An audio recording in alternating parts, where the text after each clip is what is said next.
Bonjour. Ça, c'est le dernier livre, le dernier ouvrage que j'ai fait, qui s'appelle Un village corse. À Djonquette, vers 1860. C'est un livre que j'aime beaucoup parmi ceux que j'ai écrits. C'est l'histoire de mon village, ce sont des histoires de mon village, telles que les vieux les racontaient. Quand je dis les vieux, je veux dire les gens qui étaient nés dans les années 1860, 1880, 1900. C'est-à-dire toute cette génération qui a disparu, on va dire entre 1950 et 1975, 1980. Et tous ces personnages, je les ai connus, je les ai côtoyés. J'ai essayé de comprendre ce qu'ils avaient à transmettre. Parfois, ils l'avaient fait, ils avaient transmis quelque chose. Parfois, ils ne l'avaient pas fait. Et ce bouquin, c'est un peu leur transmission. Voilà. Donc, je suis peut-être auteur de ce bouquin, mais je suis surtout médiateur dans cette affaire.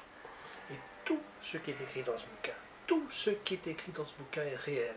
C'est réellement passé durant pratiquement 70 ans. Il y a 70 ans de tradition là-dedans, mais j'ai dit que c'était en 1860 que cela se passait. Parce que je ne voulais pas qu'on puisse retrouver, je ne voulais pas risquer de faire du mal. Voilà. Donc, je ne voulais pas que les gens puissent se reconnaître et quelque part, les noms sont changés, les lieux sont parfois changés, mais encore une fois, tout est réel. Quant à la couverture qui est ici, c'est la bergerie de Piavone. Piavone, c'est un col au-dessus de Djonquette qui permet de passer de Djonquette dans la vallée de l'Ortolo et qui est très célèbre notamment par ce grand chêne que l'on voit là et qui est un amer, c'est-à-dire un lieu remarquable dont se servent les marins pour la navigation. Ce chêne n'a jamais brûlé, heureusement pour lui, heureusement pour nous, heureusement pour les marins. Et Piavone est très délabré aujourd'hui. Cette photo est un petit peu ancienne, mais c'est un lieu mythique pour les Djonquettois.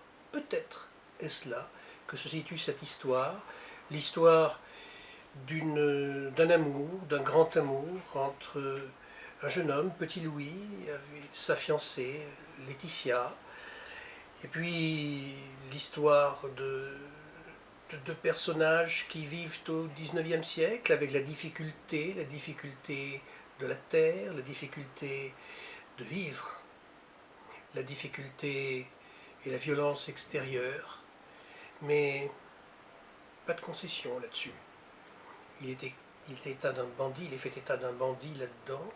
Je dis bien, c'est le bandit dont l'histoire a perdu le nom. Qu'on ne me demande pas qui c'est, bien entendu que je le sais, bien entendu que certains le savent encore, mais ça, il faut le laisser pour le mythe.